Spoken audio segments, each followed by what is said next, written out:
Selama Sunan Gresik berdakwah tentang Islam di tanah Jawa, ada beberapa strategi dakwahnya yang patut diteladani untuk dijadikan salah satu contoh strategi dalam berdakwah di masa sekarang. Di antaranya adalah mendirikan pondok pesantren. Sunan Gresik dikenal sebagai bapak pesantren di Jawa karena beliaulah yang memulai dakwah dan mendidik para santrinya dengan menempuh sistem pondok pesantren. Di pondok pesantren, Sunan Gresik mendidik para santri untuk menjadi guru-guru agama dan mubalik-mubalik Islam yang nantinya dapat menyiarkan agama Islam ke seluruh pulau Jawa. Tidak hanya mendirikan pondok pesantren, bentuk strategi dakwah Sunan Gresik lain adalah dengan melakukan pendekatan pada masyarakat. Cara yang diterapkan yaitu dengan menunjukkan kesan baik pada masyarakat tentang ajaran dan budi pekerti Islami. Hal ini dilakukan dengan menunjukkan tutur kata dan tingkah laku yang sopan di hadapan semua masyarakat. Hormat kepada yang lebih tua dan menyayangi yang muda, serta santun terhadap fakir miskin. Sebagai orang yang merintis penyebaran Islam di Pulau Jawa, memang masalah yang dihadapi cukup berat karena kala itu masyarakat mayoritas beragama Hindu dan Buddha. Namun, Sunan Gresik tidak putus asa. Beliau tetap bersabar dan melakukan pendekatan pada masyarakat secara bertahap. Usaha yang dilakukan Sunan Gresik diantaranya dengan membantu masyarakat dalam bidang pertanian. Sunan Gresik memang ahli dalam bidang pertanian. Hal itu dibuktikan dengan hasil pertanian masyarakat Gresik yang meningkat tajam. Berkat kepandaiannya mendekati masyarakat, akhirnya perlahan demi perlahan masyarakat mau menerima ajaran Islam.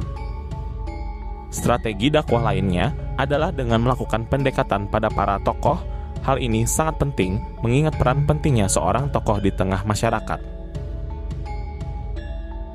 Sunan Gresik telah menyelesaikan misi dakwahnya di daerah Gresik dengan meninggalkan sejumlah peninggalan seperti pondok pesantren, masjid, dan sebagainya. Sunan Gresik wafat pada tahun 1419 Masehi. Makamnya berada di desa Gapura Wetan, Gresik, Jawa Timur. Kemudian jalan menuju makam Sunan Gresik tersebut diberi nama Jalan Malik Ibrahim.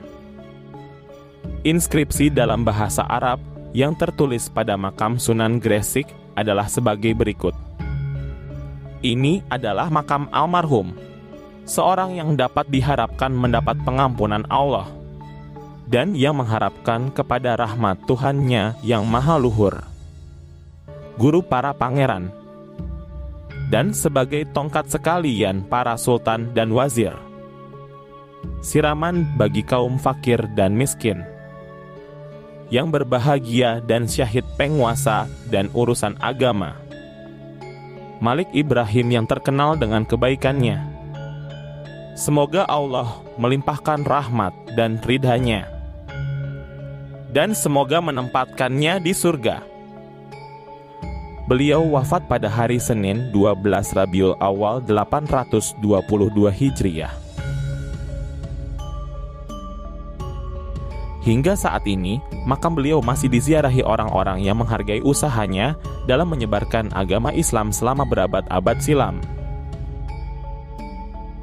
Setiap malam Jumat Legi, masyarakat setempat ramai berkunjung untuk berziarah. Ritual ziarah tahunan atau haul juga diadakan setiap tanggal 12 Rabiul Awal sesuai tanggal wafat pada prasasti makamnya. Pada acara haul biasa dilakukan khataman Al-Quran, mauludan atau pembacaan riwayat Nabi Muhammad dan dihidangkan makanan khas, yaitu bubur harisah. Demikianlah kisah perjalanan dakwah Sunan Gresik. Semoga dengan menceritakan kisah para wali kita mendapatkan barokah dari beliau. Mohon maaf bila ada kesalahan dalam penyampaian cerita, dan jangan lupa like dan subscribe agar tidak ketinggalan cerita selanjutnya.